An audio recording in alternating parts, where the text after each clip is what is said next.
Hello, this is Monday Night Get Nuked. I'm Thirsty, and we are all over there, or over there now. Yeah, it's there because it's mirrored. We shall be playing Monday Night Get Nuked, as always, which is using the nuked setting of the spiced system, which I wrote with my far more industrious and motivated friend Valonda. And once again, if you're following, because it's been a little while, our doomed crew of idiots is standing on a ship that's on fire. They're currently locked in the engine room because they locked themselves in with a hostage called Slomo. Yeah. Bet you forgot about that, didn't you? And if any of you are out there in Chatland, we have some rules for you, which someone will helpfully donate by saying now. Don't be at all about someone's gender. Don't be at all about someone's race. And most importantly, don't be a tool. Exactly. And hopefully, I actually have everyone's mics turned on. So people heard that. Yay! At least that's what my computer's telling me. So. Good. But yeah. Right. Before we go any further, because I kind of went quite quickly then, who are you people? Starting with that one there. Kerone. Who's your character? Hello. I'm Kerone, and I will be playing Lamb, who is a bit upset at the moment because he's been stabbed and has been carried around by Shmoopy. Mm-hmm. He's had a very confusing conversation when he tried to speak French instead of Russian down a microphone and confused pretty much everyone, including himself. And that's about it from last time. Lamb didn't really do much else, but hopefully today will be his finest hour. I think that says pretty much everything else we need to know about that. Right. Also, while we're doing this, give me a D4 roll. Who? You. Me? Yeah.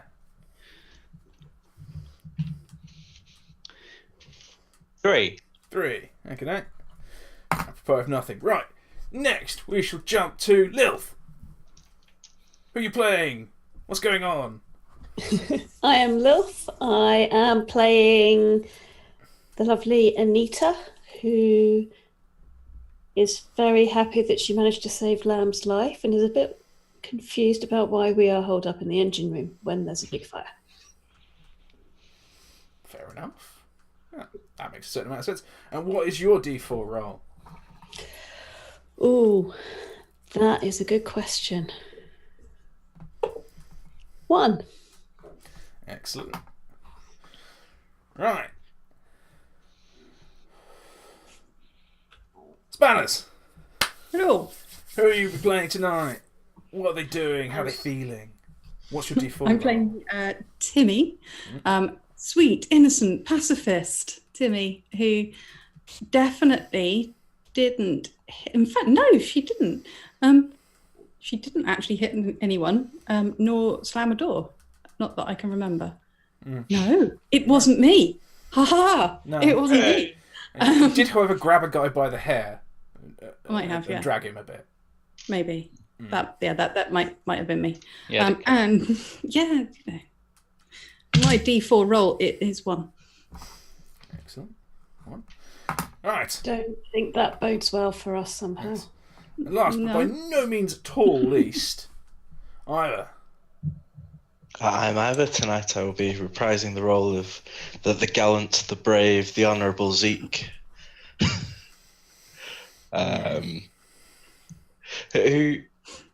Who's confused by the whole situation and still not a fan of the ocean?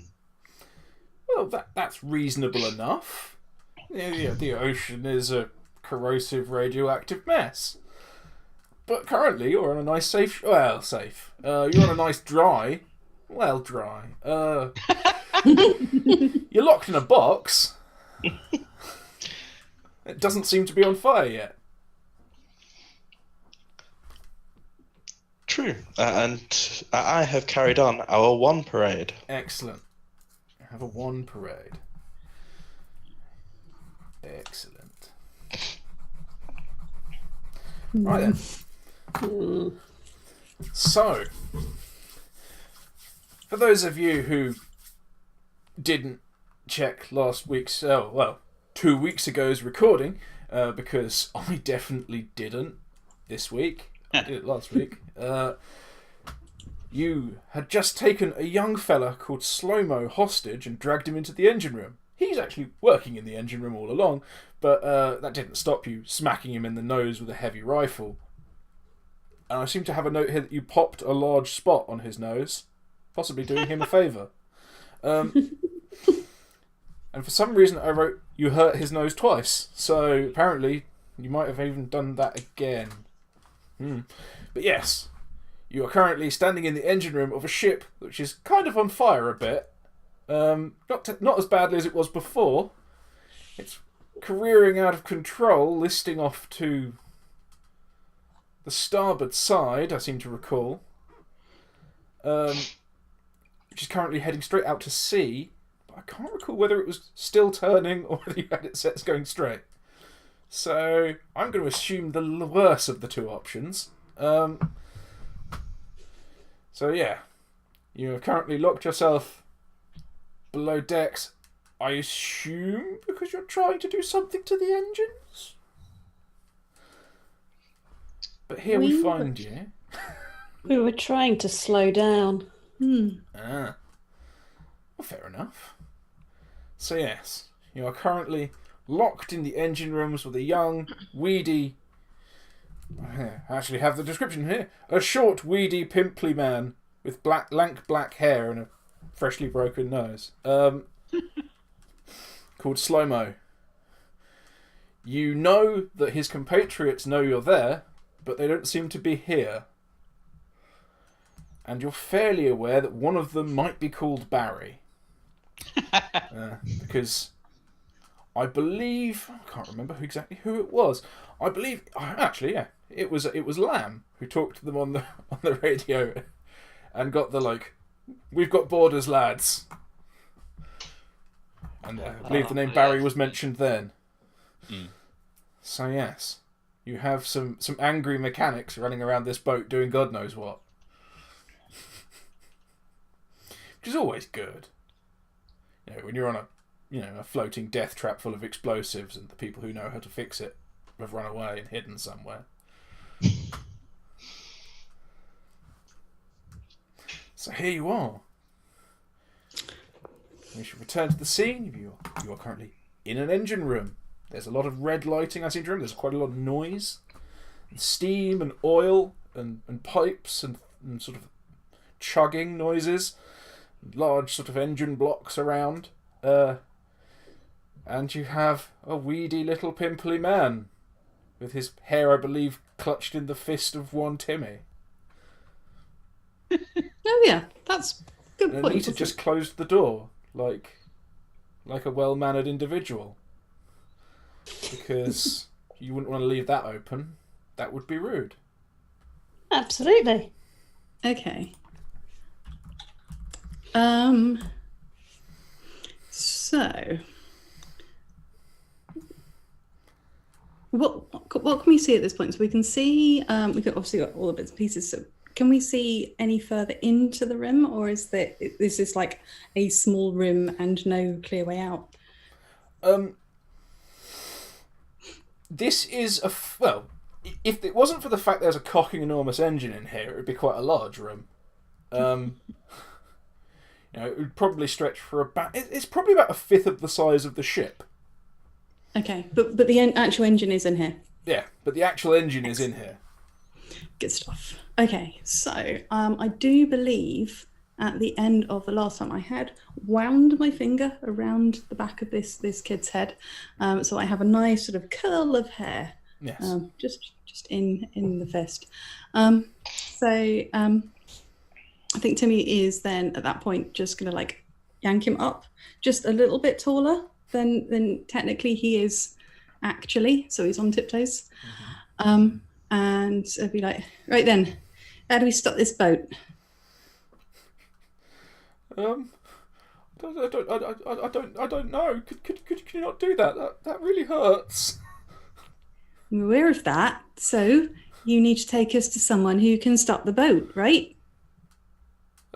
Well, I suppose. I don't really know where they've gone. I mean, could you stop that? It's not nice. Well, start whimpering, and she's going to let him down just a little bit. So, who can start the boat? Give me names. Well, there's Barry, and Red, and Frank, and Alphonse, and shit. Okay, how quickly can I write? And Gemma, and someone throw me a name. What's a nice juicy name? Jessica. Actually, there was someone in chat a minute ago. They can shout something. Who was it?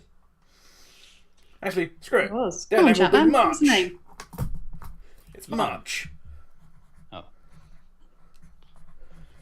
We have Much, Gemma, Alphonse, Barry, Red, and Frank. Oh. Right. And which one of those is going to be able to start this boat? Well, you know, yeah, there's no I in engine. Well, there is, but there's, you know, not in the engine room. We work as a team. I see. And what have they told you about how to start the boat then? If you're a team, Don't. If you stop the boat, we get washed ashore. I see. Right. And with that, she's just going to like pull him right up and just take out the hair from the top of his head.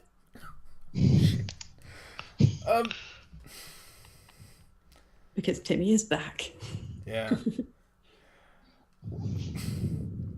Hair doesn't Would you like pull a roll? out that easily. You know, I've been dragged bodily by hair back when I had some. How? What are you going to roll for me for pulling this hair out entire? Can I argue a torture? Because she's already got her finger wrapped around it. And she wants to twist. So this isn't going to be a quick, ripping off the bandage. This is going to be a slow... This She is a wants us to technique. hurt. This is a technique, not just a yank. This is a technique, so he remembers her. Yeah, fair enough, yeah. Go for a torture then. Yes. That was probably a bit of a waste. Nice. Yeah, you slowly and methodically apply mechanical pressure in such a way that it's such a way that a small piece of scalp comes with the hair. Excellent. Yeah. The little dense cluster of hair that you grab just by the crown at the back just comes off entire, bringing a bit of scalp with it. You know, Super.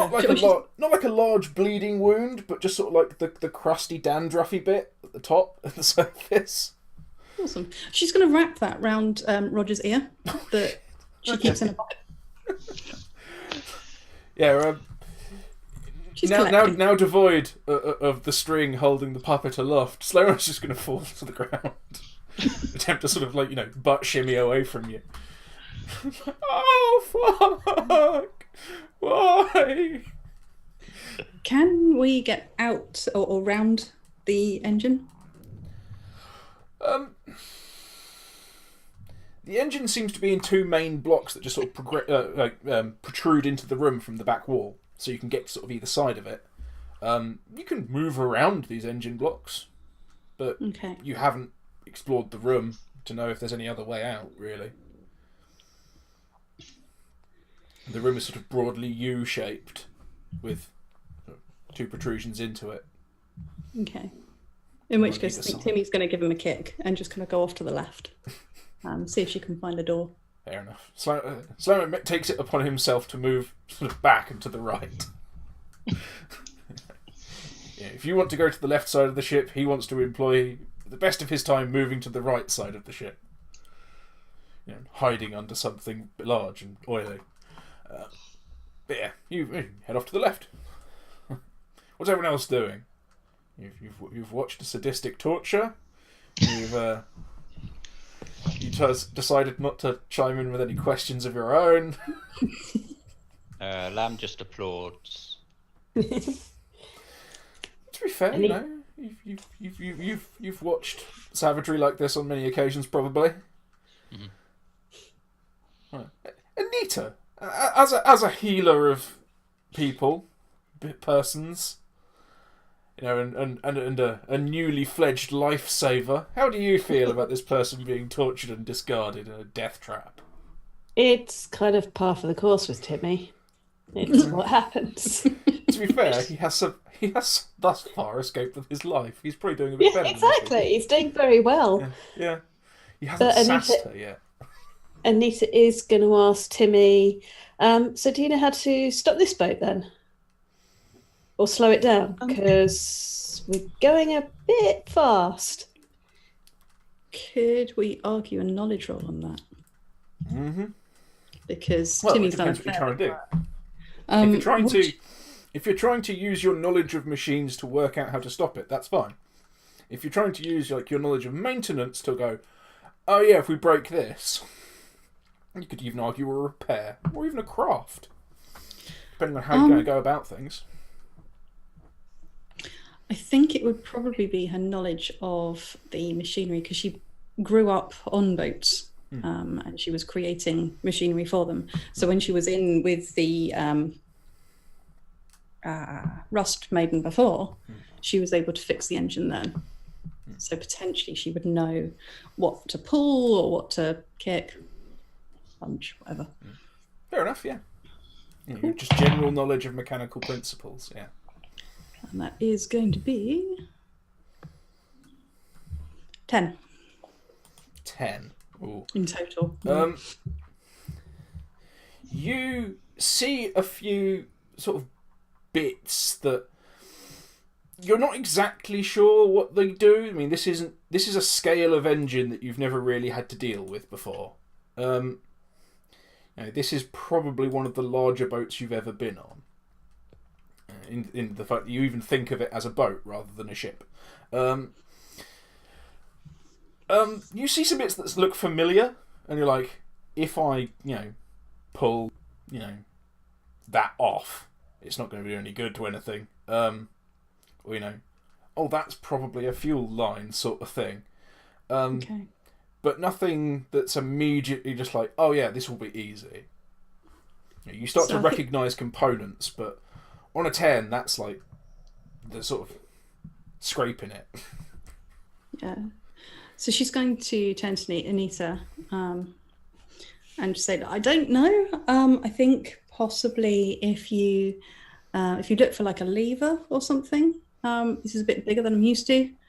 But usually, like on is like a lever that's down, so we want to turn it and push it. So if you can see anything that's down, maybe we'll just keep pushing those up.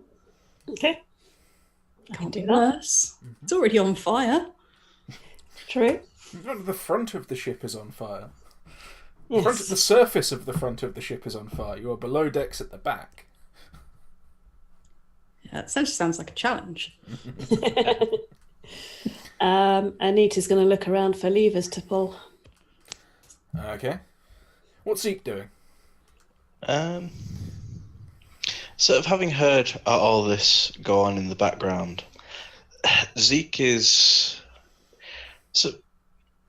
not the most mechanical minded, but is aware that things that should move probably shouldn't in order to get things to stop.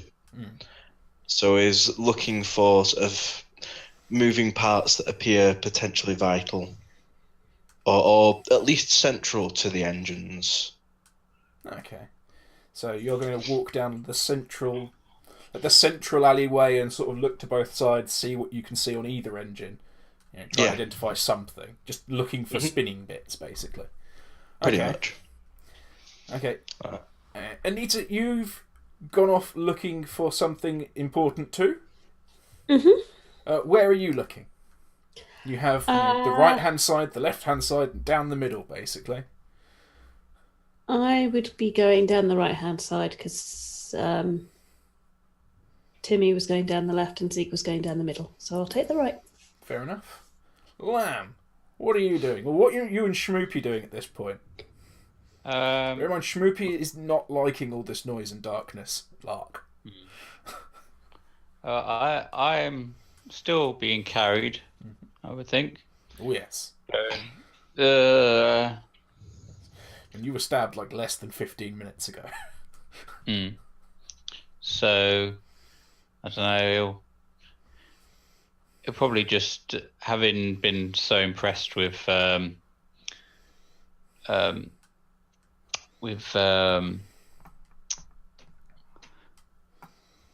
on. The Timi. name. Timi. That's the one. Sorry, my name just escaped me for a minute. Just gonna follow her, really. Fair enough. Fair enough. Right, so, what roles are we doing? We're looking for important things. Could I argue a perception? Yes. That would be the most obvious of things. Mm-hmm.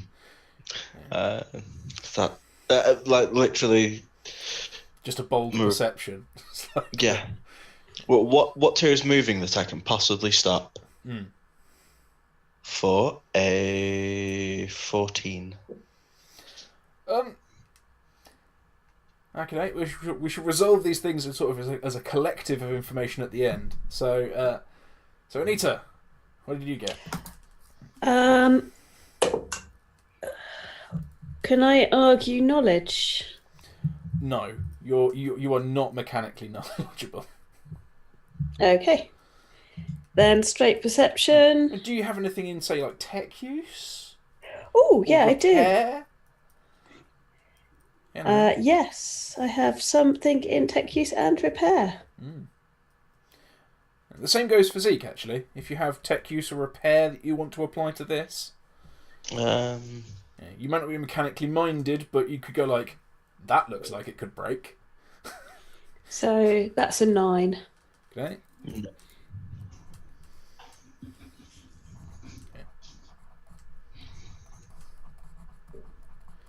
Right. And finally, Timi, you've gone and sort of had another look down the left-hand side. 15. 15. Was that another knowledge or? Is a straight perception. Okay, straight perception. Cool. No, it's not. No.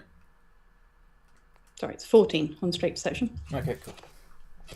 Right, so we've got 2 14 perceptions, 9 repair. Cool. I could still look out from where I'm being carried. You could have a glance, yeah. I mean, you have no clue about, like, down in the engine bay, but yeah, you can have a look. Does it stop your eyes working? Or does it? Apparently a botch would probably mean that I'd just go back to sleep. Schmoopy carries you over to like a table. A tabletop sort of surface in like the center of the room. You guess that the other side of this wall is basically the back of the stairwell. And there's sort of a shelf, probably a workbench originally, but after Schmoopy's like swept everything off of it, it's a table. And he sort of sits you down there for a minute. You're absolutely sure at this point that something very important must have been on this table. And you get Schmoopy to start like looking through this stuff. I mean, he doesn't know what the hell it is, and neither do you, but you're absolutely sure when you find it, you'll know what it is. Excellent. The rest of you...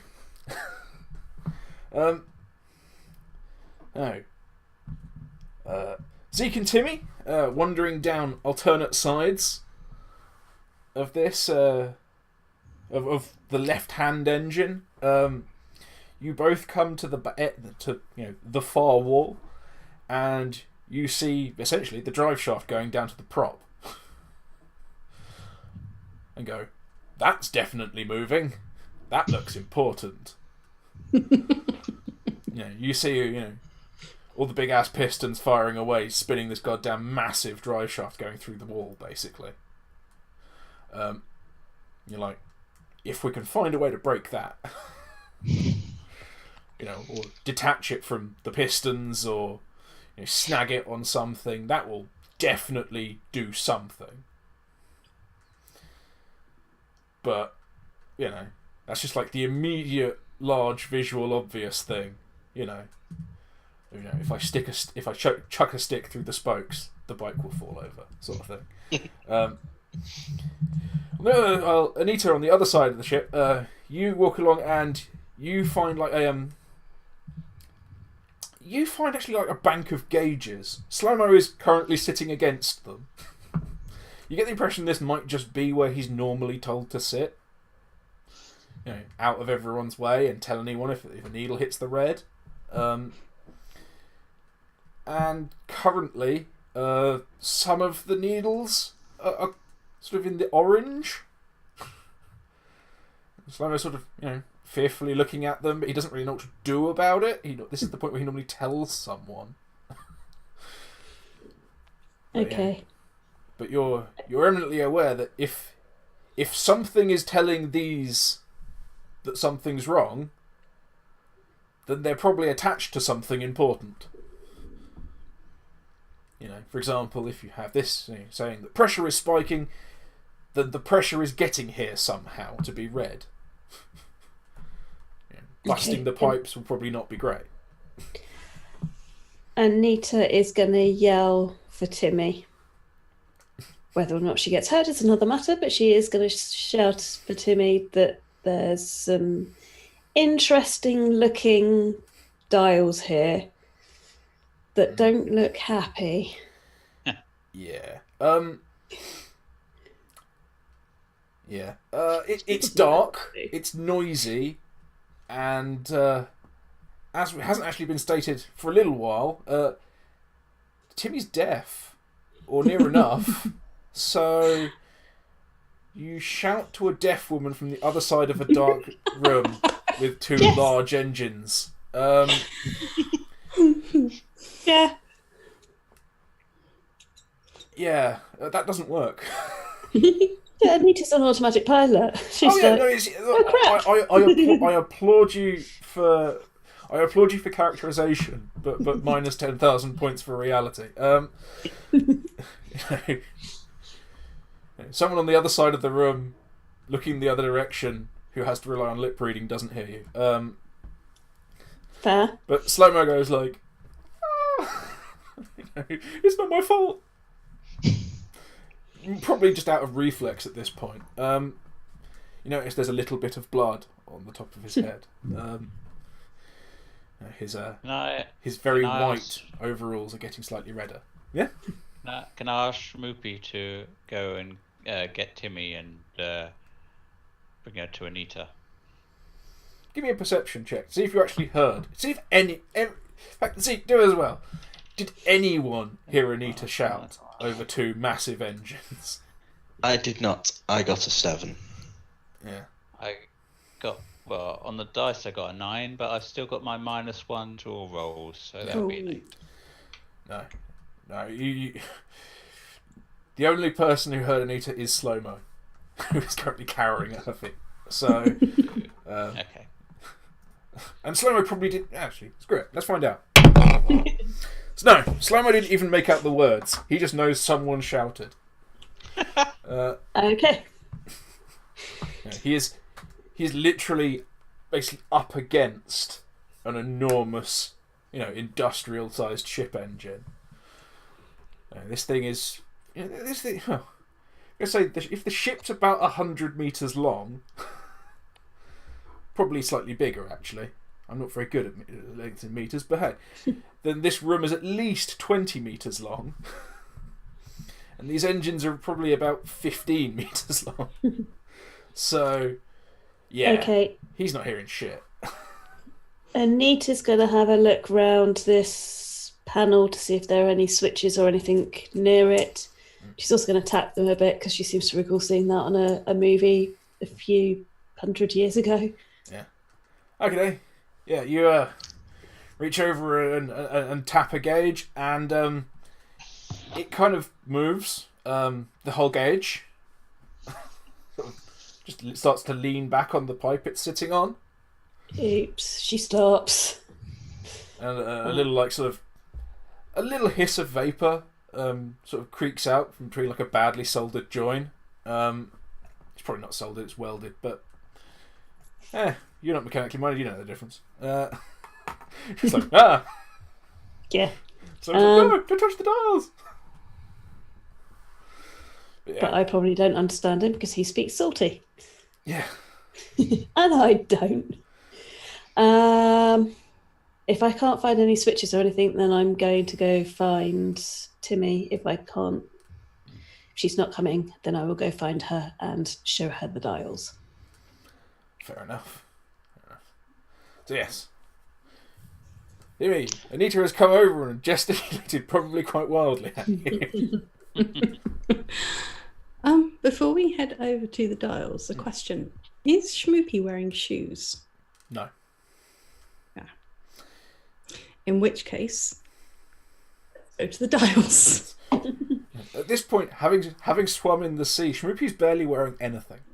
I think we established he was wearing jorts, but they're not in very good repair. It's kind of more of a denim kilt Incredible Hulk situation at this point. It's probably gradually getting shorter as time goes on. Yeah, so you follow Anita. Zeke, you've been basically left to your own devices next to this large prop. While the ladies repair to the right side. What are you doing? What conclusions have you drawn from this large prop? So I can see the where the prop is, but I can't see the pistons that are driving it. Well, no, you can see the pistons right at the top. You can see the drive shaft. The prop's actually the other side of the hull. Okay.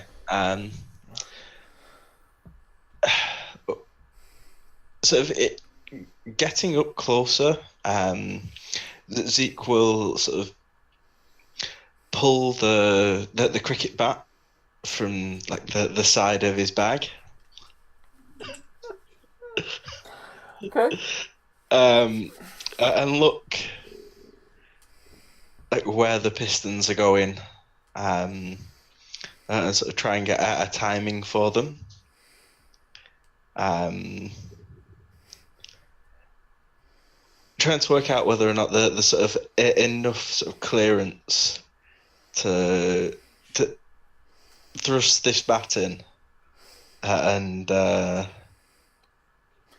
okay. I'm going to stop you there. Give me a. This is going to be a completely off the top of my head thing. Give me a charisma. A charisma. A charisma, yeah. Okay. Yeah, charisma. We are testing Zeke's inborn sense of funk and syncopation. As he tries to get in rhythm with the pistons.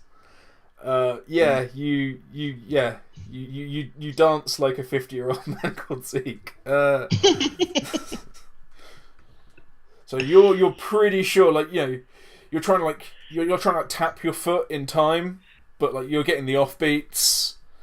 You know, it's it's wandering all over the place, like people trying to like clap in time at a large concert.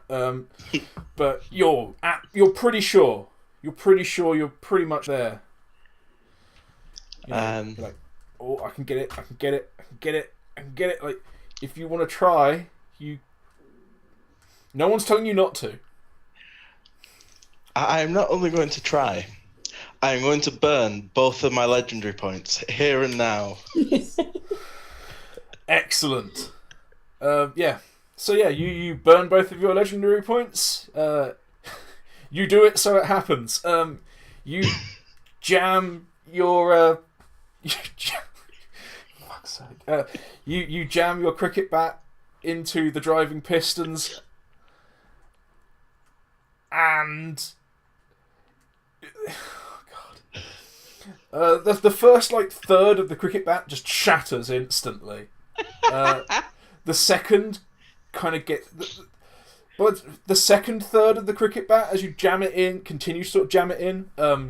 gets like just sort of it turns as the one piston rises and the other falls, and twists the thing out of your hands. The cricket bat sort of the 2/3 of the cricket bat that remain, spin over the piston that it's just been jammed into and just vanish into the engine. It goes in like a torpedo at this point, and you just hear something make a noise that's somewhere on the lines of the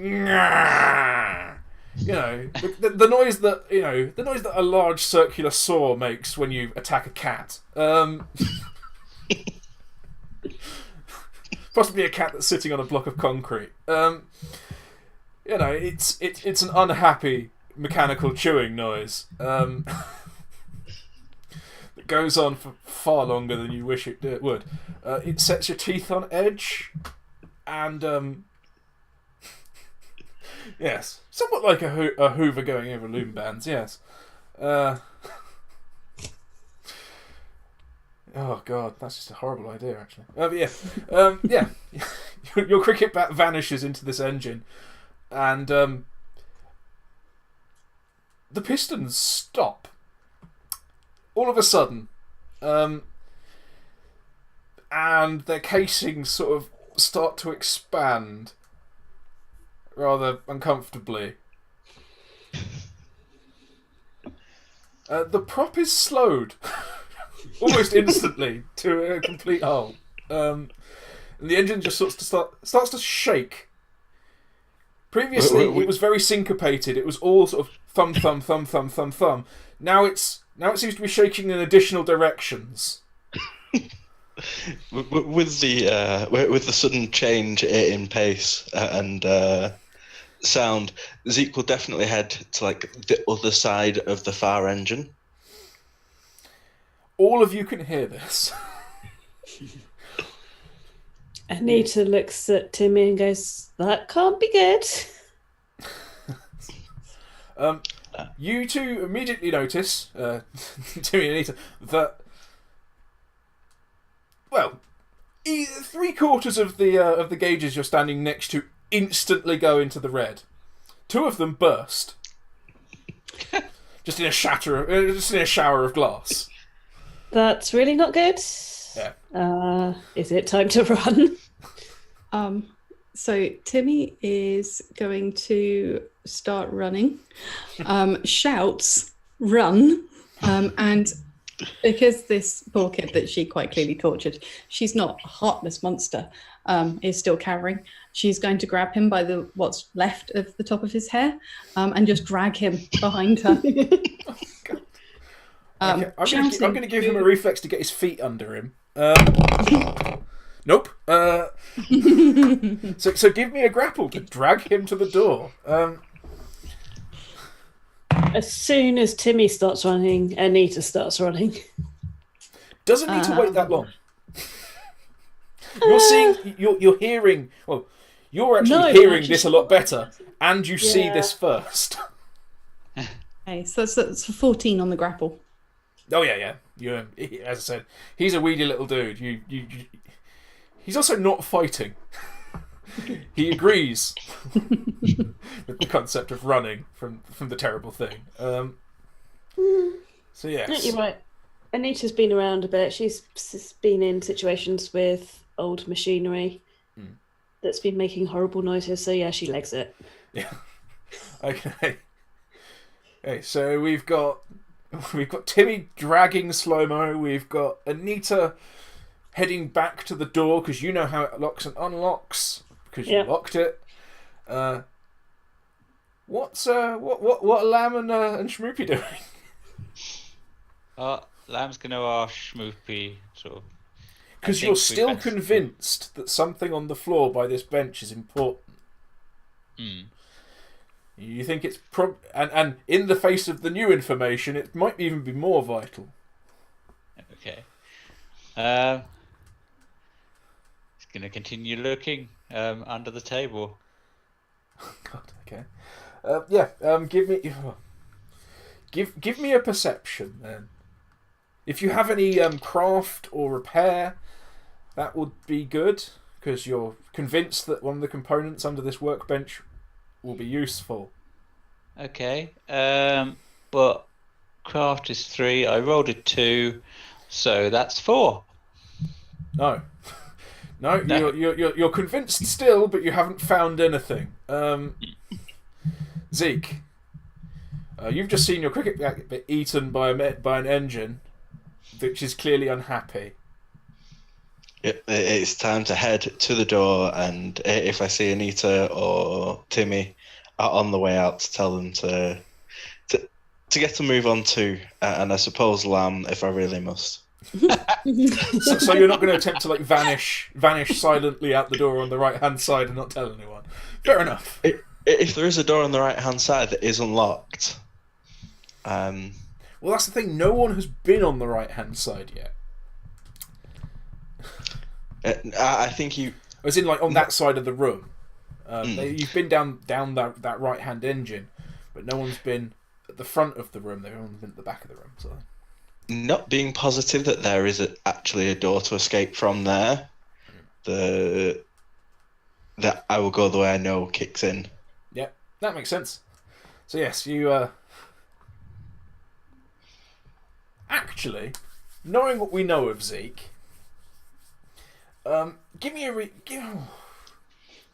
a physical endurance for Zeke, because Zeke not only knows what he's done. But is a card-carrying survivor. Okay. Physical endurance, that's a 10 on the dice. 7 physical endurance. Jesus God, yeah, you beat everyone to the door. You beat everyone to the door. Lamb doesn't even realise you've passed him. Yeah. When Anita arrives, by the time the glass is hitting the floor from the gauges blowing and Anita is turning, you're standing at the door. You're turning the wheel to disengage the lock. By the time Timi and Anita have arrived at the door, you're already on the other side. By the time Slomo's ankles pass through the doorway, you're already on the stairs. You are definitely, you've definitely got a solid lead. Yeah, you have an option here. I will allow you to either reach the deck, like the main deck,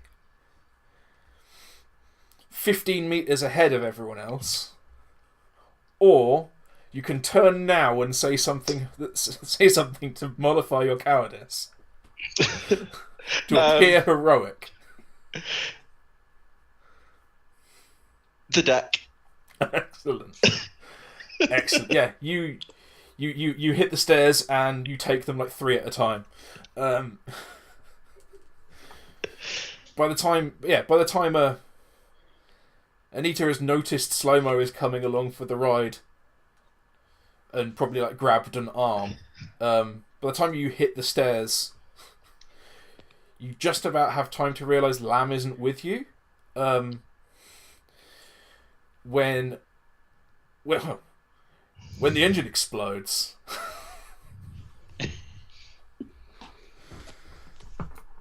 Oh. Shall I roll damage? No. Instead, I want you to roll a mental endurance save.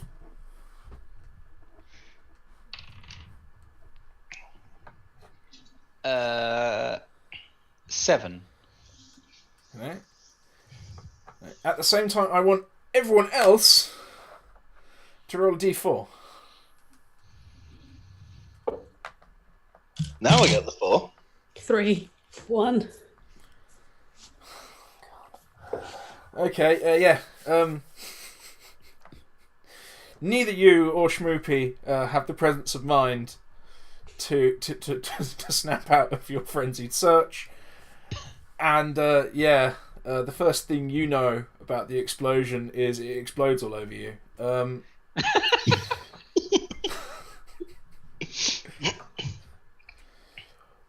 But Lamb has 2 legendary points. If you can roll more than a 7, Lamb can use his final heroic moments to slam the door closed. As he gets thrown by the explosion, he can slam the door closed and save everyone else from the water rushing in from the whole breach.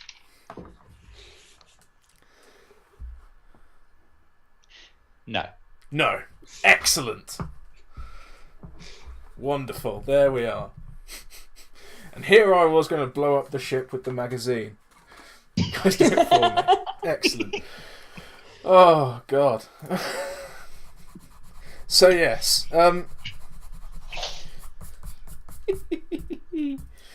Boom. How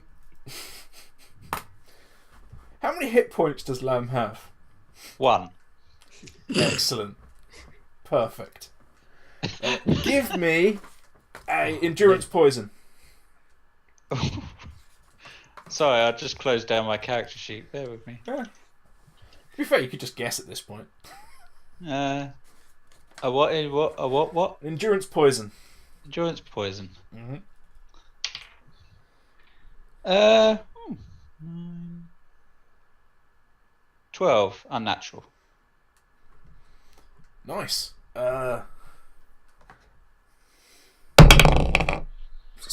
Sweet. Okay.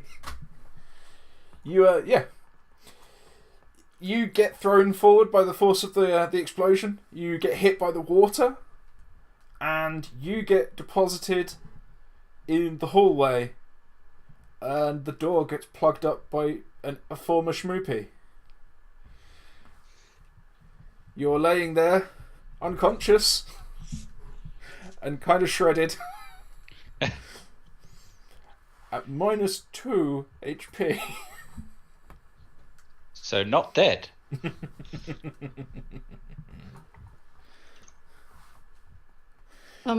As that happens, Timi is going to let go of the kid and just run screaming towards Schmoopy.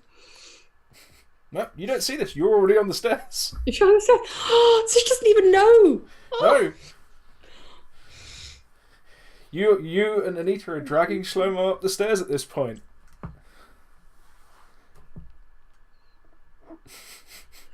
Kill Schmoopy. I could actually say it wasn't me.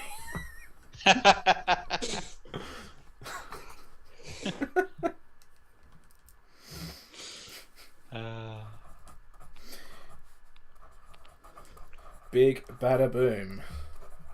So does anyone want to sort of run back and help Lamb? Or Lamb doesn't have time to scream, and no one's watching. No one noticed he's missing. No, well, not yet. Yeah. Excellent. Yes. So, Zeke, you burst out onto the deck. You have just enough time to... You hear water rushing and then hear it stop. Which is curious. But you're entirely unconcerned by that at this point. You are standing in the mess once again. To your right is the open door with the oiled hinges out to, well, most directly the hole in the deck. The still steamy hole in the deck. And on the left, the door that Schmoopy rammed back into the hole after he broke it off. There are some very, very grotty windows, I seem to recall, in here that you could possibly break to get out. I think knowing that there are Rusties about, Zeke will sort of get to the top and take a beat just to sort of listen out to see what he can hear. Okay, yeah. So you can throw a perception and we'll go to someone else before we resolve it. Right. So, Timi and Anita, you're dragging Slomo up the stairs. When you hear this ungodly boom, You're still running, I assume. You also hear water rushing. Are either of you looking back? I wouldn't. I'd be just head down, keep running. I mean, I would say in the case of this boom. I mean, I know I said the word hear, but Timi feels this boom. Obviously, I mean, hear might not necessarily be the right word, although she does have some hearing. Yeah. So you both know this has happened. At least you hear the water rushing out, and it reaches about ankle depth at the bottom of the stairs, so it's just shy of like the first step before it stops. If you're looking back, you notice there's quite a bit of oil and blood in it.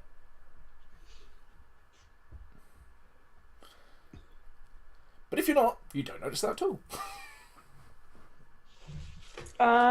She'd probably glance behind her when she hears the water stop. Yes, you as you look back, you see quite a lot of very brownish looking blood in the water. Right. But it's mixed with a lot of oil. That doesn't really mean a lot to you. I would tap Timi and just say, does that normally happen? Should the water stop? Timmy's going to look round. So aside from the water, what else does she see? Aside from the water, you see oil and blood and the occasional gobbet of flesh sort of floating in the water. You do notice, if you look for a few moments, the water... Stopped is a strong word. The water is no longer rushing. It's definitely still rising. It's like there's something stopping it. Maybe part of the engine. It's blocked the door. Are we all here? It's just you and Anita and Slomo. So where's Zeke and Lamb and Schmoopy? And she starts to panic. The door was open, so I'm guessing someone got out. Because I know I shut it. So probably best bet, go up to the deck, see who's about. I need to give you a perception. That is 10. Okay. Zeke, what are you likely to say upon reaching the top of those stairs a good 15 metres ahead of everyone else? Something cataclysmic has just occurred. I think at the pace that he took those stairs, it wouldn't be... it would probably be... slapping hands onto thighs and a heavy, breathing sigh. Okay, yeah. Well, I wasn't expecting Shakespeare, but yeah, you essentially get a trademark Zeke forced to actually move quickly. Whoa, fucking hell, sort of thing. Oh, you hear panting from upstairs. There's clearly someone up there. And you hear sort of, boots and panting. Okay. I don't know if Zeke's hat falls off or he drops his kit or something falls out of his pocket after taking, 3 flights of stairs, 3 at a time. But anyway, yeah. You definitely know there's someone upstairs. Someone got out before you. Okay. So Anita would tell Timi, there's definitely someone upstairs. It'd be probably better off going up and checking. Because I don't want to wade through that water. No, that looks like we've been down there already.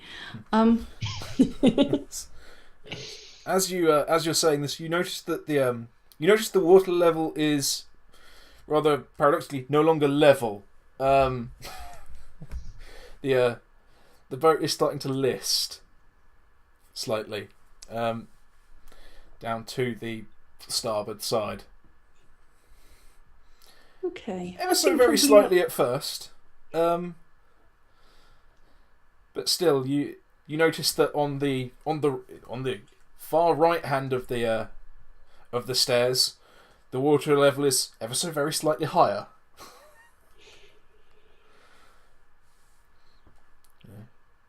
Almost as if the floor was tipping. That's not good. I vote we head up and I start walking or hurrying up the stairs. Yep. Timmy's going to follow. Yeah. As you continue to sort of pull Slomo up the stairs, he's now managed to get his feet under him, although you are sort of dragging him backwards still. Yeah, so he's sort of skittering backwards with his heels. As you are going up this first flight of stairs, you notice that the incline of the stairs seems to be getting less steep. Only very, very slightly, as it goes from sort of 45 degrees. It gradually sort of assumes a slightly flatter angle. Only ever so very slightly. And as you turn around to go up the next flight, it seems steeper than it was. If one was some sort of, mathematics teacher, you would assume that it was almost, a proportional response. But anyway, you climb this slightly more difficult flight of stairs, turn around, go up the even easier flight of stairs. And you emerge to Zeke, who has just finished looking around. So, what did you roll, Zeke? For a dirty 12. A dirty 12.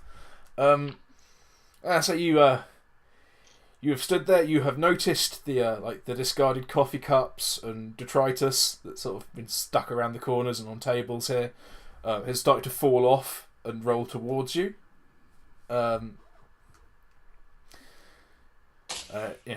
It's all the horizon out of the door on the starboard side has started to raise ever so slightly, in relation to the doorway, and the formerly where the smoke and the steam was rising, and it was previously rising almost straight up and forwards. Now it seems to be blocking out more of the light coming in through the grimy windows. Okay. But I've not heard signs of life as of yet. You haven't heard any signs of life as of yet, no. As all this seems to change, you have noticed that the door on your left seems to be fitting its frame ever so slightly worse than it was last time you tried to. I believe you tried to jimmy it last time with something. So if we're sort of sinking on the port side, on the starboard side. Starboard side. I thought the starboard horizon was getting higher, as in we were going to capsize over port. No. Starboard side is getting higher, which means the starboard side is getting lower. Right. The horizon is rising relative to you. Yeah. Awkward. Yeah. And it's the starboard door that's open. So port side would be the way that land is. If you're still heading on the, if you're still on the same heading as you were last time you were on the bridge, yes. Okay.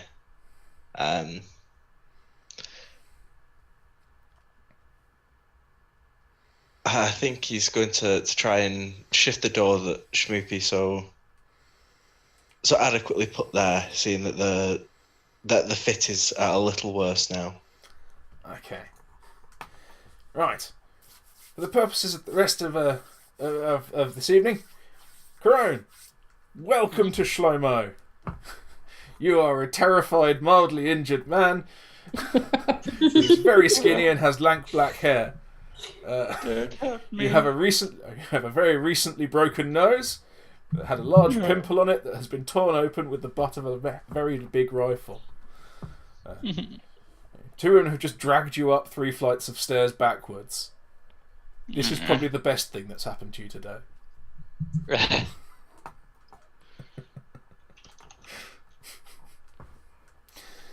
Yes. So, you are now all standing in this mess room. Zeke, what are you saying to your friends? What are you saying to each other? You're all together now. As he's heading to the door to sort of try and work it loose, he'll look back and say, "Where's the big fella and the idiot?" Not with you. Too soon. Haven't seen them.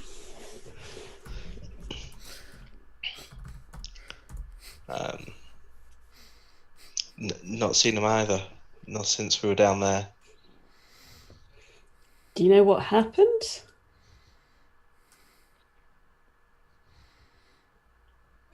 With the, I was trying to find a way to stop it, and looks like it worked, sort of. What did you do? It's just saying I'm going to need a new bat. Wait, so you blew up our friends?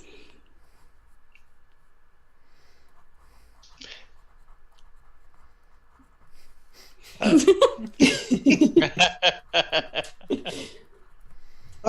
wouldn't go and say so much, but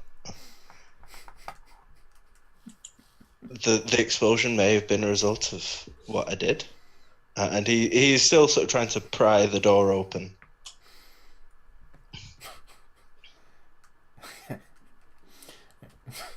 Right, Slomo.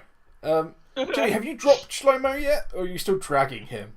No, Okay. he's still being dragged well and truly by the hair. Okay. Yeah.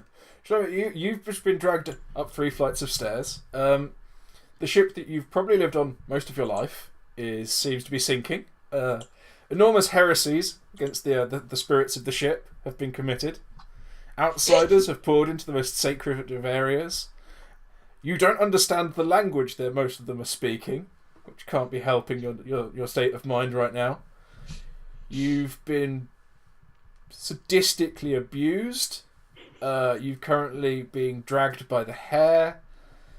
And someone with no flesh seems to be your greatest ally in this moment.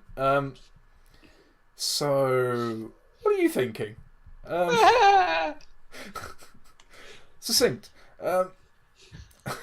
Excellent. So yes, you currently have Zeke trying to pry a large metal door out of the hole it no longer quite fits in, while explaining, "I didn't mean to kill everyone." Right. What useful thing can you do in this moment? Anyone? You're on a boat that's sinking. It's also on fire. It also has explosives on it. You also don't know which direction it's going in. One could say you at every point have made this worse for yourselves. Can I see if there is another door out, a window that I can pry open? I think we established previously there are a row of very, very grotty windows in the front of this mess room. I mean, as in ridiculously so. Most of them are sort of boarded over or have that sort of abandoned shop look where you stick paper to it because the glass might be broken to stop shards falling everywhere. It's hard to tell dirty metal from dirty glass at this point. Okay. Glancing round, Anita's going to turn to Slomo and just go, "Best way to get to the deck." Come on. I don't know. I just stayed down in the boiler room. This is all new to me. Apparently Slomo understands English. Maybe it was just in the engine room he didn't know what was going on.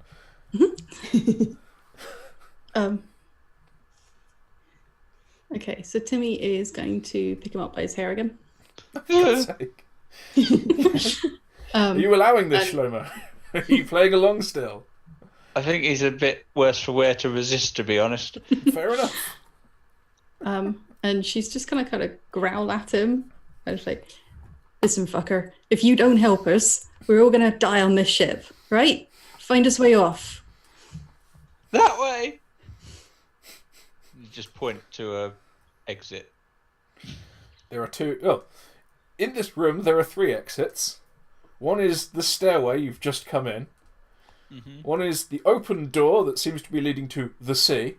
And the other is sort of seems to be jammed.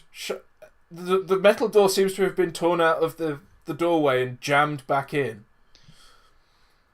And The first one you said. Partially pried back up. So you want to go back up or down the stairs? Mm. Okay. Yes. Slomo seems to be indicating the way off the ship is to go either down into the water or up onto the bridge. Okay. Timi is going to smack him around the head. Still. The pain. Oh, the ironing. Right, we go down there, right? We end up in the sea. You know what happens when you end up in the sea? You've seen enough people go in there. Okay. Right, you want to end up like that? Not that one, I would have rolled that one. The third option, the voice in my head said earlier. Okay. So yeah, he points you back to the closed, locked, like the broken ass door, basically. The big broken door that someone's like like I think you managed to pry the top slightly open previously. In your previous, Right. like in Zeke's previous, like attempt at cowardice and fleeing. Mm-hmm. And this other door, it's we can see the sea, but it's not like into the sea, is it? Oh god, no. You just have a very good view of the sea, and you're aware that on that side there's like an 8-foot hole in the side of the hull. Okay.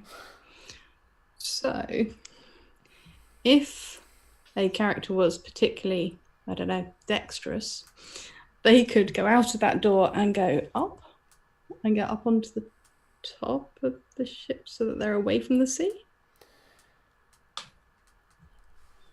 Well, we've previously established that the behind this this wheelhouse sort of structure, all the way to the rear rail, is scavenged pieces of metal wrapped around a funnel.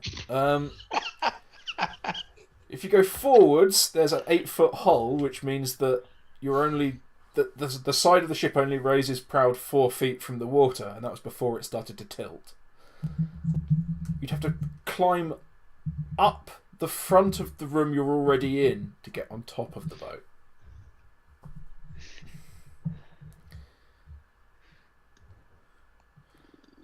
Or you could just try and go left, or straight forward.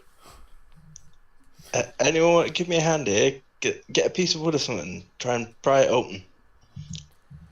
Actually, what I will do, Zeke, give me a intellect.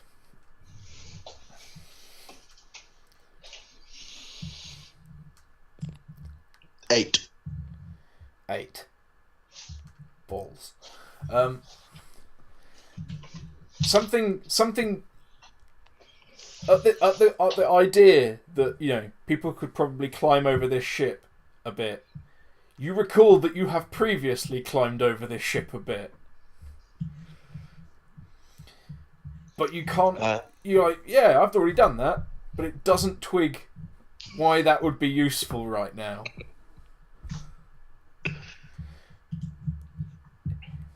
Anita and Timi, you were both in the room when Zeke shot out a window on the port side of this ship on the upper deck and jumped down through it. You watched this happen. Give me intellect to attach this pertinent piece of information to the climbing plan.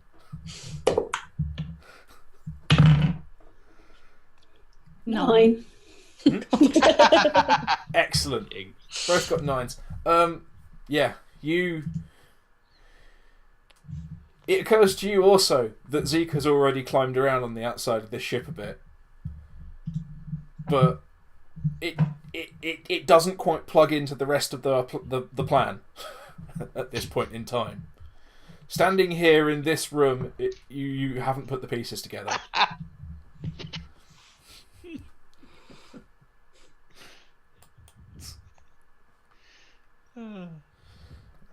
So as you do this,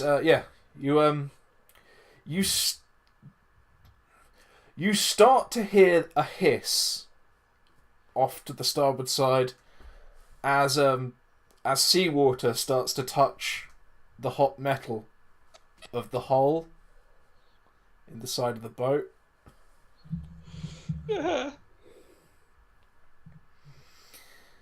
Okay, there has to be an easy way out of this.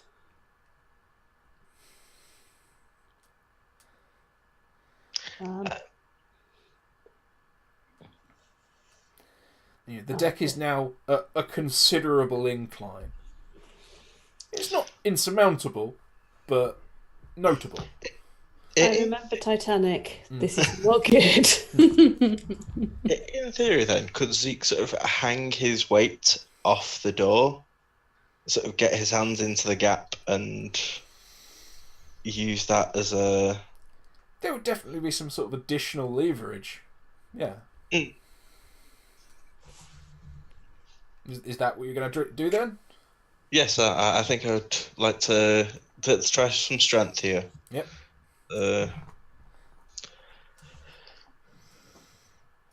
Oh! Ooh. Nice. That is 12. Excellent. Yeah. Zeke runs over and I believe you pried it outwards previously because you could see sunlight. The top of the door, you knocked it outwards by pushing it, I believe. Perhaps. Because Shrupi pulled it inwards, you tried to push it back out. Yeah. So yeah, you grab the bottom and try and pull in order to twist it sort of through, like jammed in the middle. You know, trying to turn the whole thing on a pivot in the middle. Because obviously, with a wheel lock, that's where it would have locked. So yeah, you get your hand underneath, and god damn it, it starts to pivot. You know, is anyone else joining him at this point? You know, you can see this epic, world's strongest man style, iron wrenching happening. Yeah, I think Timi probably would give him a hand, and potentially at that point drop Slomo. Yeah. Okay. Right, Slomo, you've been freed. Yeah, the lethal promise of the sea is before you to one side. I'll help with the door. Okay, I was going to say the comfortable lethality of home is below, and the terrifying uncertainty of the bridges above. What are you doing? You're going to help as well. Yeah. You're going to chip in. Okay, Anita, same question. I am heading out that door. I'm helping to open it and heading out. Excellent. Yeah. Finally, yes. All together, you managed to, wrench this thing round until, basically, if you crouch, well, in fact, if you army crawl, because considering some of you have packs and things, you can just crawl out underneath this door now. But the incline is such that you're coming to the intersection of crawling and climbing. Especially the last of you to come through. Zeke, being the brave and gallant that he is, will be first through the breach to ensure there is no danger up there. Yeah, of course. So who's next? Anita's going to scramble out and then look around to see where the Bucket and Bride is. Is it the Bucket and Bride? Bottom Bride. Portland Bride. That was close. Yeah. Without checking my notes. Yeah. Quite well there. Yeah. Yeah, so she's going to look around for the Bottle and Bride because she's hoping that they will have noticed that there was something very, very wrong with this ship.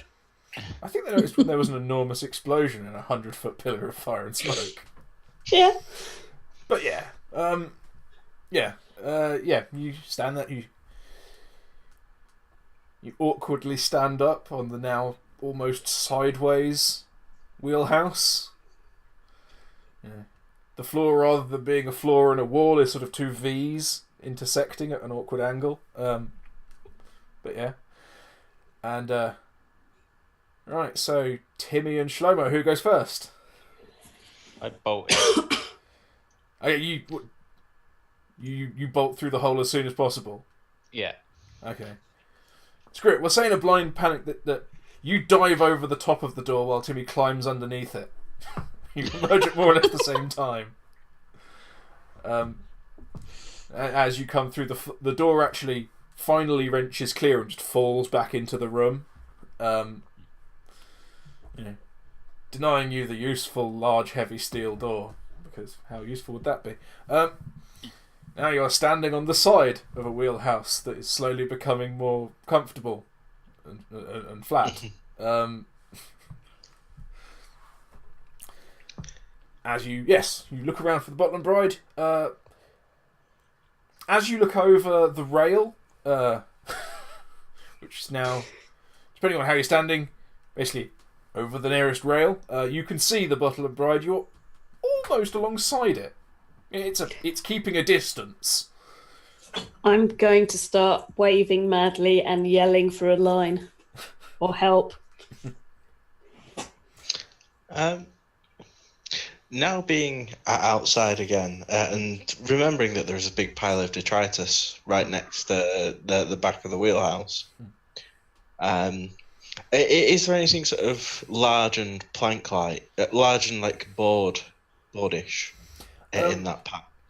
When you climbed over it previously, you theorised that these pieces were probably scavenged hull pieces from smaller ships. So most of them are in the sort of, nautical grade steel sort of area. Yeah. So Get nothing ripped that's apart to use for hull patches. Or smelt them nothing down that's to make equipment. expertly floaty. No. Intact ships float. Pieces of ships tend to be heavy chunks of metal that just play cockle.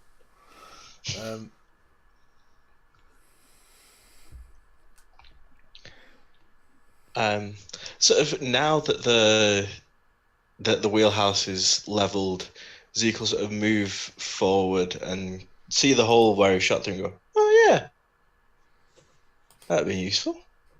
And then sort of have a look over the edge to see how close the sea is getting. At the front or the back? Or up the top? Of the wheelhouse? If it's now sideways, it would be like where the pile of crap is. So you're heading towards Sort the of back? along that, yeah. Yeah. Okay, yeah. As you head along the back, you're also heading downhill. Ever so very slightly. As you look over, the front of the ship is now raising out of the water very slightly. Only very slightly. But yeah, the water. The water's probably a good 10 meters away. At the back, at the closest point. Okay. It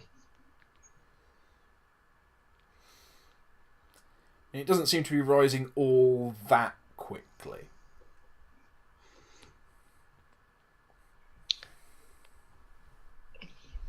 But you are looking at it at the closest point. You've gone to the back of the ship where the hole is and looked over where it's basically the point upon which the boat is turning.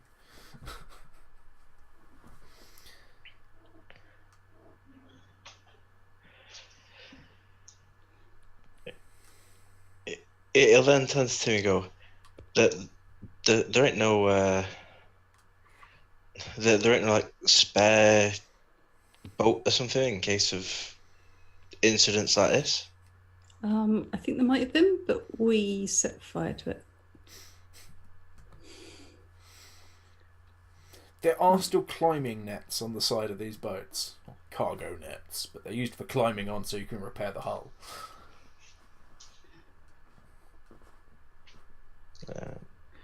And no one has any of their Kelplar left, do they? Yes, Yeah. I have several sheets of Kelplar, in fact. I just have the chest piece.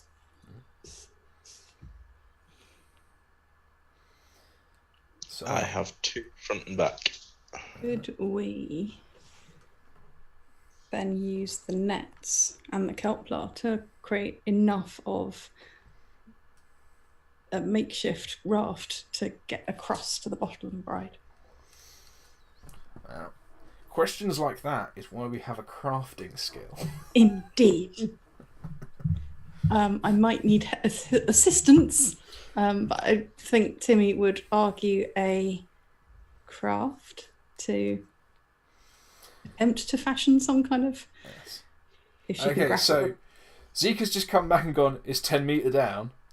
At which point someone else has probably said something along the lines of, oh, fuck! And Slomo, you apparently know just enough English to be scared. And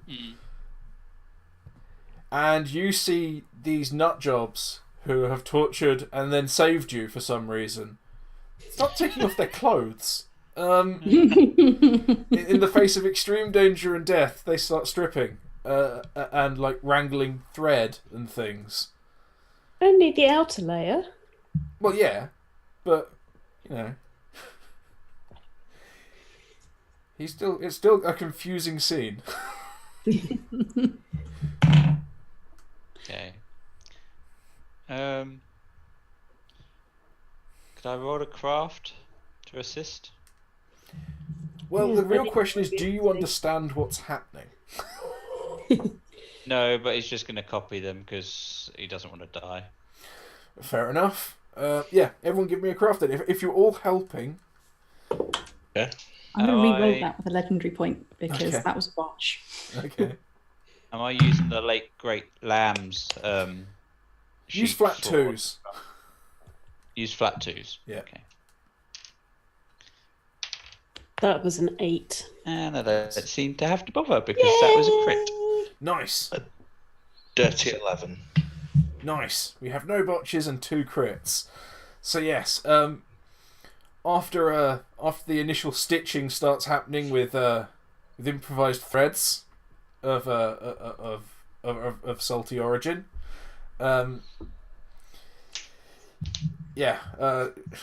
seems to understand what's going on, and you retrieve something that looks a little bit like a stapler and start helping out.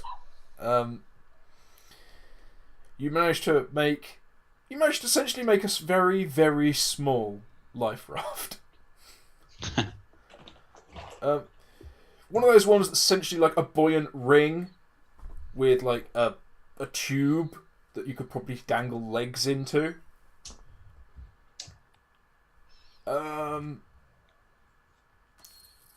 It's definitely large enough for 2 people.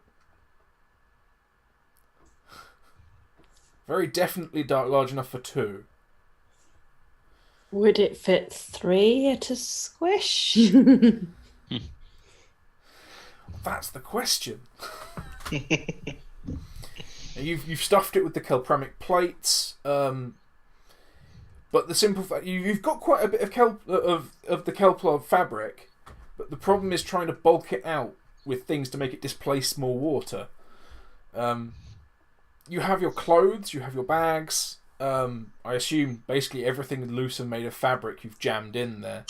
You're probably ditching anything heavier if you need. You know, I'm not saying you're ditching your gear. I'm just saying you're not like keeping all your tack, or you know, if you decided at any point you had a grappling hook, you probably aren't taking it. You know, if you have any tools, you're probably going to ditch those because they're not famously buoyant. What are you sacrificing to make more ballast, basically? I still have a bottle of dandelion and burdock, so I'm going to take a swig of that and then pour it out, and there's a bottle. Excellent. Zeke is going to launch the telescope he discovered recently. You're going to laser telescope. Yep. Just because it's extra weight that we don't need. What manner of telescope was it? Can we recall? It was a nautical one. It was just like the captain's. It was, yeah. It was a brass bound one, wasn't it? Yeah. Yeah. Okay, yeah.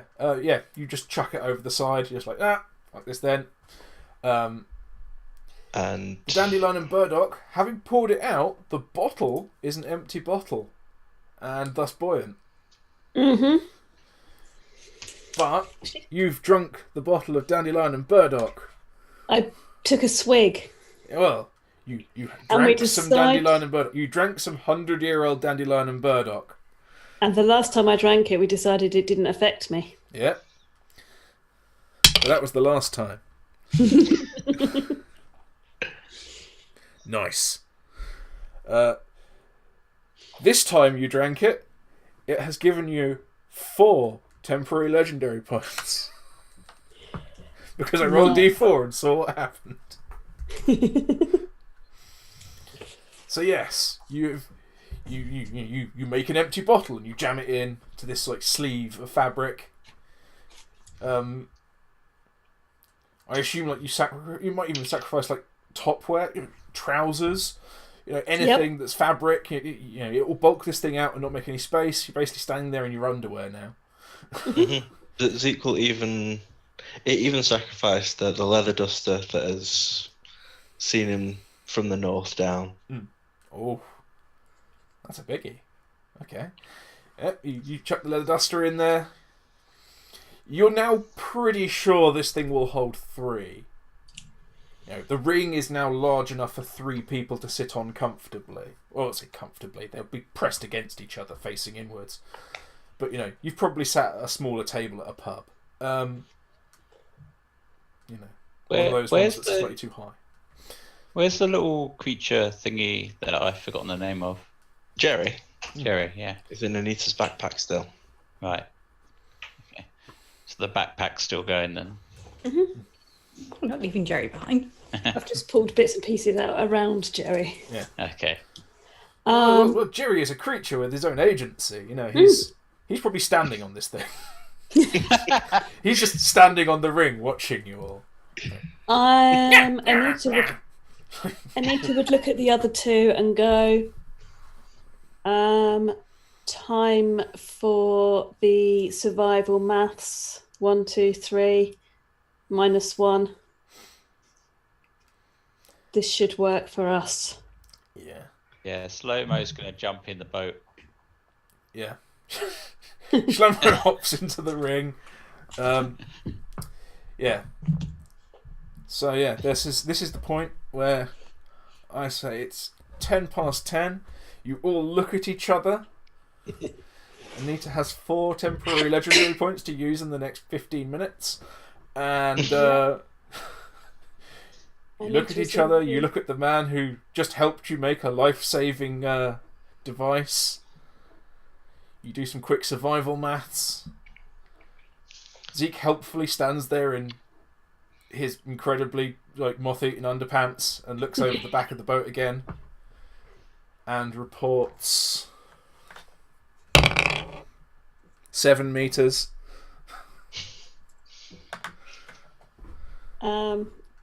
Yeah, legendary points are being used to get us off this and to the Bottom Bride or the other ship.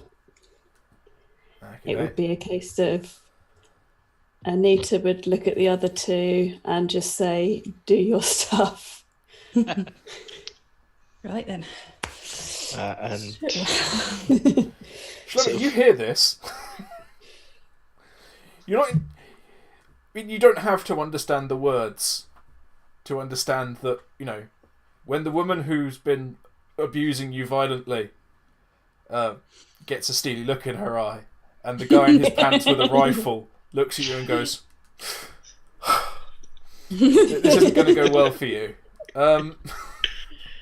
Does Slomo have anything on him that is sort of combat? No, he's essentially he's an apprentice mechanic. He basically has an apron. No, he has an apron and an oil can. Basically, he's literally an oiler. That's his job. You might have like a tub of grease. Okay. And maybe like a small tube of Swafiga to clean his hands with. Okay. He's gonna throw the oil can at question.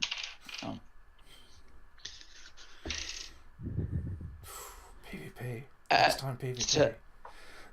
Second time PvP. No, At Zeke. Yeah. Chuck the oil can at Zeke. Yeah. What'd you get? You going to chuck an oil can? Chucking an oil can. Okay. It's non-CC, basically. And we're saying 2 to all. Yep. You are not a gifted combatant. Crit. Nice. Excellent. Yeah, give me... Well, standard D6 damage then. You chuck an oil can into Zeke's face. He's going out fighting. With a 6. Oh Jesus! Yeah. So you crit with max damage. So how do you do this? How do you crit this? It knocks him off the boat. Oh no! I mean, I'm guaranteeing you a hit. You've guaranteed you're doing damage. What are you doing? You've thrown an oil can at a man. Where does it hit him? Oh, in the head. You're throwing it at his head. Okay. Yeah. Yeah. You bean Zeke. A good one.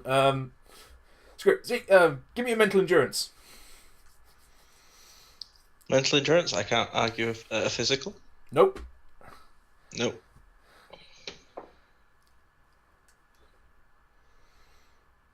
Dirty 11. Dirty 11. Yeah. You're just Zeke's just stunned for a moment. Just what the fuck? And essentially, you've turned around and gone like, "All right, boom, oh, what?" Your vision sort of dances into like 4s and 5s. Your eyes sort of cross. It goes all blurry. You lose your balance a little. You have you're out of it for a moment. He's just going to try and paddle the ring away. You're gonna quickly. Okay, so you've launched the ring. You're launching the ring. Okay, Anita and Timi, Slomo has grabbed the ring and tried to leap over the side of the boat. Are you going to try do something about this? I mean, you're all currently like holding and stitching and stuffing. So I would say there's probably going to be like some sort of large opposed grapple going on. So initially, I think Timi is going to attempt to grapple him, and then she has some other plans for him. Okay, so after her 14 grapple, Come on. You need to oppose this grapple if you want to launch this boat and get away.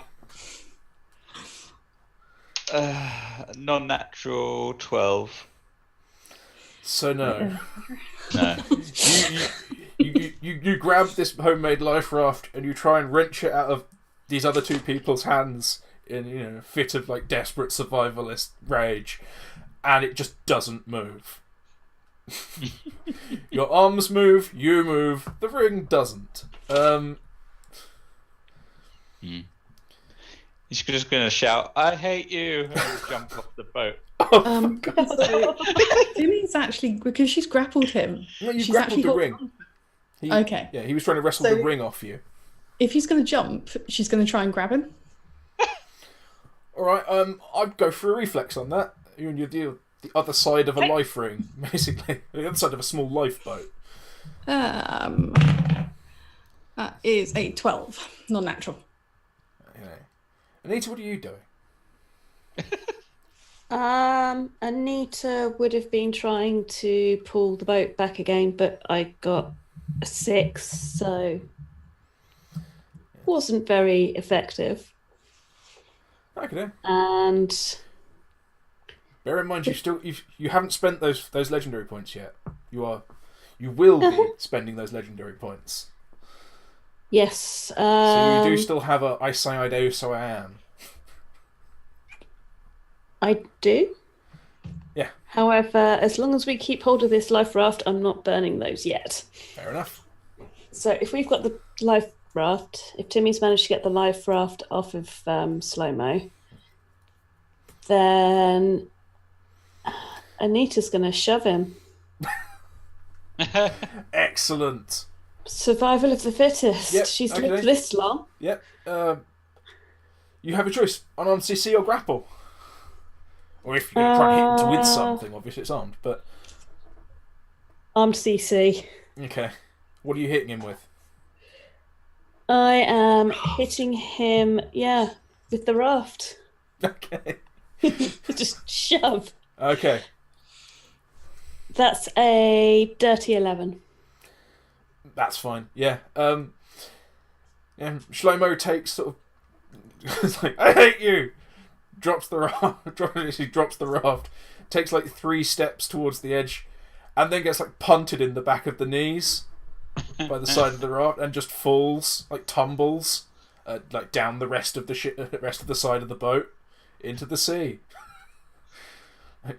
Timi, like you attempt to dive after him, but you just end up in the ring as it continues to slide down the side of the boat. Zeke,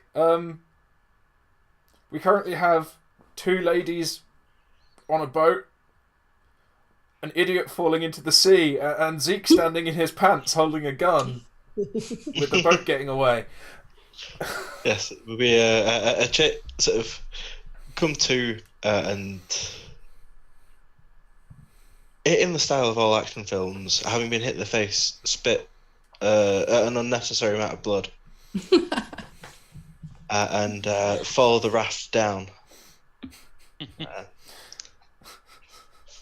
sort of, aiming to get to it before it hits the water. Excellent. Yeah. Physical endurance. Then you are attempting to run over a sloping surface. Dirty 12. Dirty 12.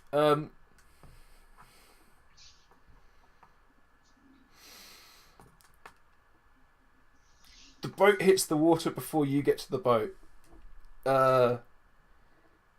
Screw it, give me a dexterity. It's all coming down to a dive. Okay. The life raft has hit the water. It's about 4 feet away at this point. Dirty 12. Dirty 12. You're running down the hull of the ship as it starts to capsize. Your foot hits the water as you mistime your jump. You push off, and let's say you hit the outer ring of this lifeboat with your elbows. So that will be a nice, tasty endurance poison. Also for Slomo. Because you basically hit the waters at the same time. Well, I'm sort of wishing I hadn't burnt those legendary points earlier. Okay. Oh, shit. I botched as well. Can Anita try and grab him and pull him in? Yep, you want things to go smooth it? Yeah. Mm-hmm. Okay, yeah, you burn your points to grab him. Yeah? Then a couple of them to grab him, yeah. It's an all or nothing, I'm afraid. Oh, okay. It's all in. Yeah. Hmm. You've already launched the boat. Yeah. Ruin can't boat, let him it's die. fine. So yeah, I'm gonna grab him. Burn the legendary points. Okay, yeah. Yeah. Zeke, you hit the water. Everyone on call, roll a d6. I don't know why I rolled a 12 because I'm an idiot. 3. 6. 3. 5. Okay, quick bit of maths because I'm bad at that.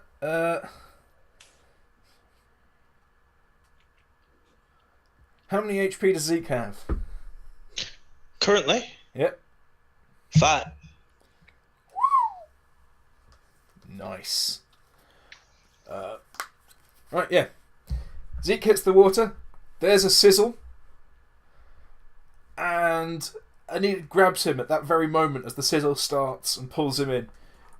Zeke is comprehensively unconscious. But you have been saved from death from absolute and complete death several times over. In fact, by the goodness of your companion. 3 times over, 4 maybe. By the goodness of your companion burning all of her 4 bonus legendary points to save you. So yes, you are now all bobbing safely away from the breaking wave. I just imagine waving frantically towards the bottle and bride. Yes, Okay. absolutely. Right. While also trying to stabilise Zeke. Well, for the moment, you're more trying to stabilise the raft as you pull Zeke on. Yeah. Yeah. Fair. But yes. Script. How many D12s do we have available?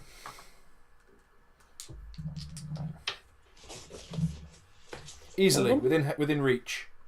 Yep. 1.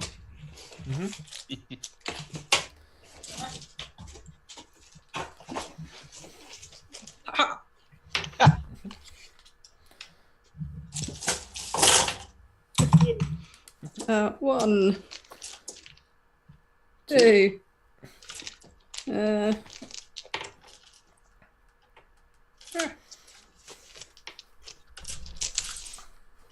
Oh, I love that sound.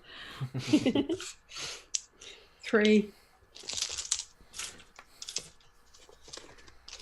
4.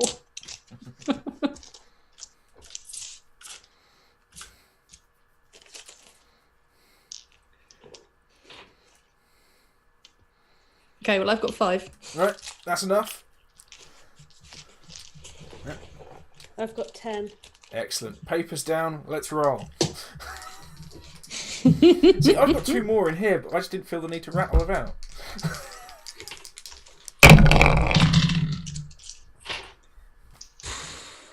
Six. 10.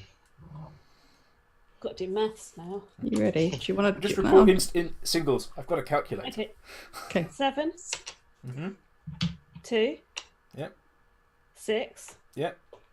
3. Yep. 7. Yep. 5. Yep. 12. Nice. How many times? 10. 2 10s. Oh shit. Okay. And a 9. Nice. Anyone else? Okay. 3. Yep. 6. Yep. 7.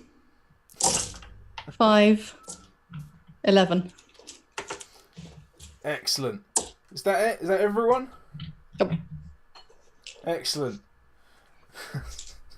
At this moment, a 131 meter explosion just tears out the front of the ship. Just blows the whole goddamn thing to hell.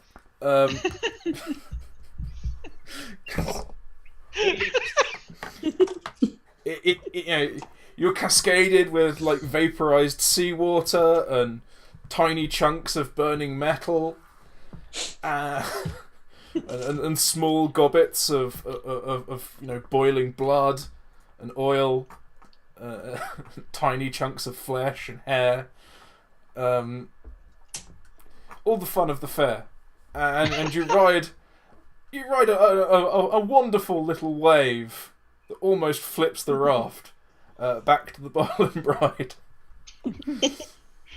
where a typically bedraggled and unpleasantly O'Neill just chucks a rope over and goes, "Bloody hell! You're only meant to knock the bloody doors off."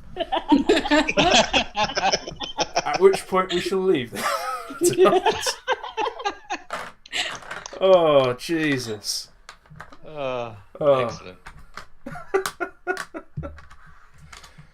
Oh, God. So, yes, that was Let's Get Neat. We managed to not only have one player death, but two for the same player. Yeah. Which is something of a novel experience. Yeah. You finally managed to blow the goddamn boat up. I suppose that's an achievement. So yeah, so ends your time on the breaking wave.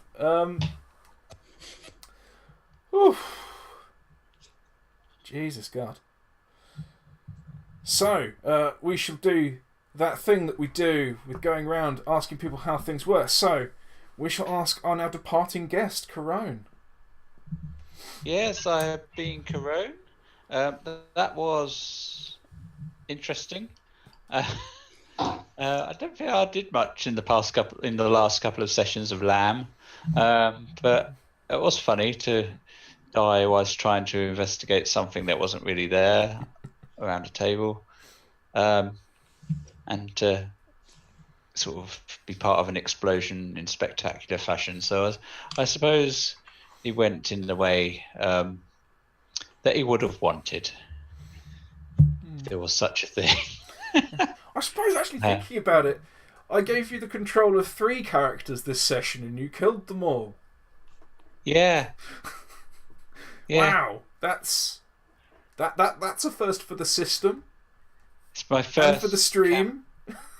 My first campaign character deaths, and I'll do them all in one. Yeah. God.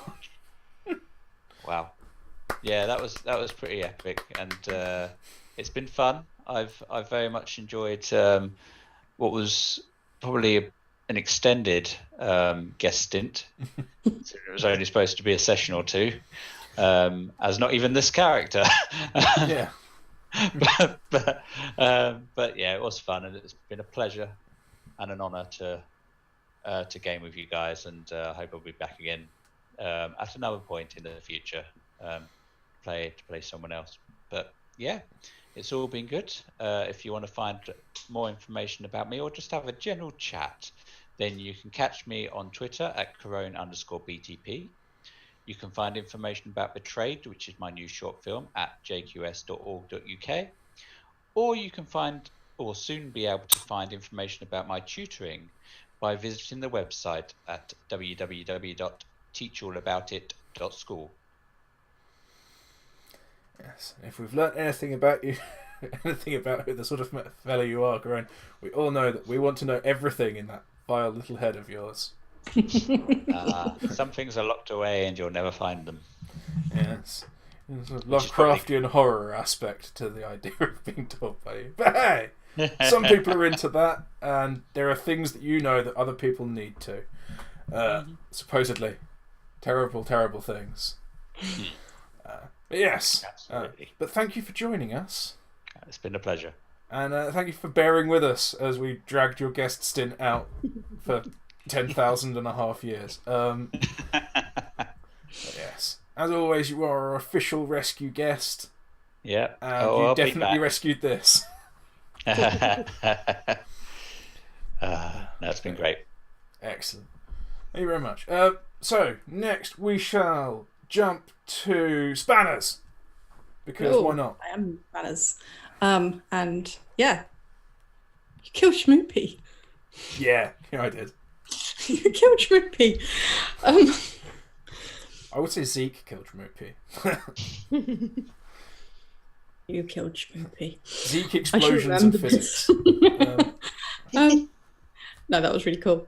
The first character death of an actual game that I've actually played. Somehow we've all managed to survive before, so that's really cool. Looking forward to how we'll not die next. But yeah, you can find me on Twitter at spanners_ACX. You can find me on Dark Dice, which is now thoroughly underway and number 5 in the iTunes charts. Holy crap. I know, how cool is that? You can find me on Counterbalance, which is also released this year, which is very exciting, and new things coming soon. And just like Kerone, you can find my slightly less torturous self over at Teach All About It. Well, that's reassuring, I suppose. You don't really want it to be just as torturous in the day job. No, there's no scalping. There's no pulling fingernails. And probably murdering. remarkably less murdering whores in alleyways. Yes. Remarkably Generally. less. Unless Conversation sways into Jack the Ripper on a tangent. Yes. Yeah. Excellent. Excellent. And continue the awkward hopscotching through the player order. Eivor! Where did we find you? What did you think? What's going on? That was very fun. It's been 4 months and 8 episodes, but Zeke has finally been vindicated. I'm curious to find out why you think that.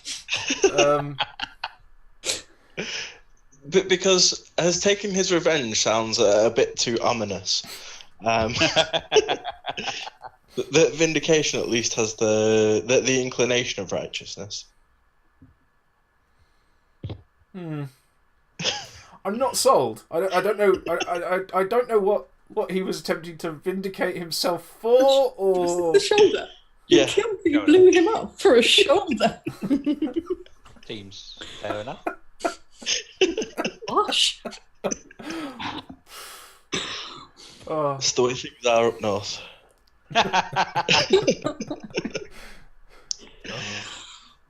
Oh. Yes, that was good fun.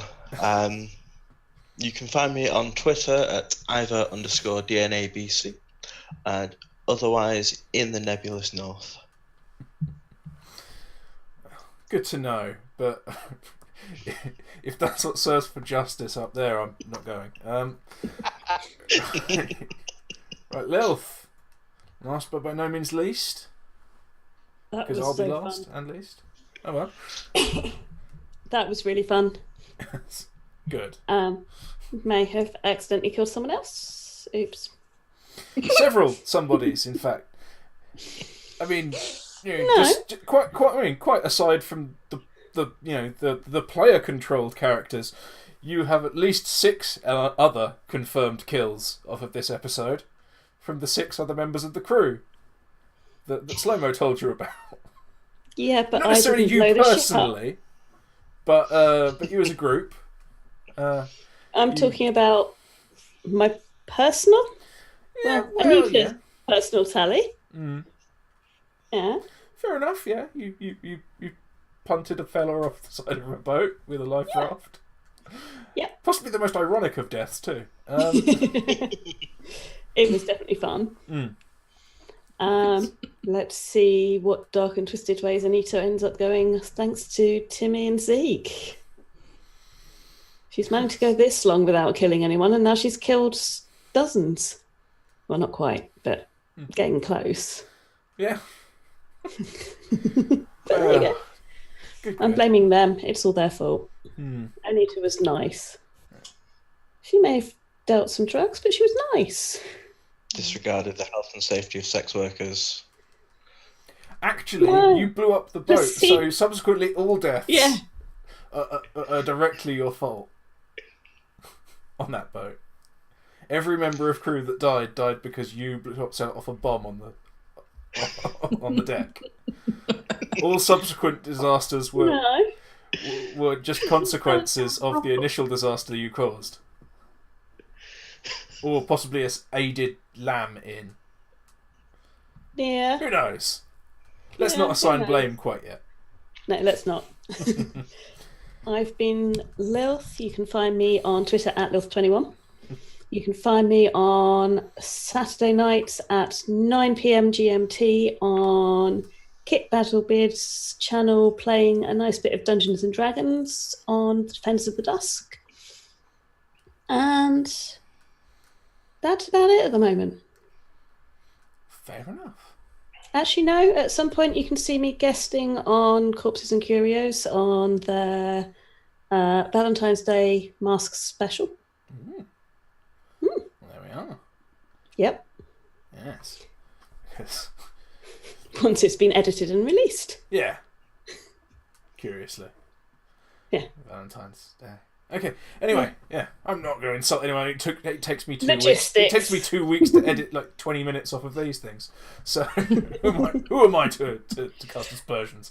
But yes. We only played it Saturday. It was only streamed on Saturday, you know. Yeah, I suppose. Fair enough. But anyway, yes, that was that. You've heard from the players. Now you can hear from the least important one. That's me. I was thirsty. I was the world. I can be found on Twitter. Twitter _ thirsty _ BTP. I'm found on bloodthirstproperty.co.uk when I remember to do something for that, because I haven't for a very long time. I really should get back to it. Yeah, I'm getting lots of nods. And you can find me here when I do this. And nowhere else, because I'm lazy and unmotivated. So, without further ado, I think it's time at the bar. And we should all drink up. So, Murray the Port Skull will join me. Good night. Oh, Jesus. God, that was so much fun. Outro card. Right. Oh, Wow, that was fun. you killed so many. Oops. So much fire, so much water, so much betrayal. Poor Schmoopy. Poor Schmoopy. For the record, I wanted Schmoopy to survive. I wanted Schmoopy to be a backup character in case one of you guys died in this. Which I very nearly did. Yeah. Mm-hmm. Yeah. Oof. Well, you very well still might. Yes. Yeah. Oh God. Thanks for sticking with us, Kerone. It Oh, really it's wouldn't a have been the same nautical interlude without you. Mainly It's because, you know, Zeke's arms would have worked. Yeah.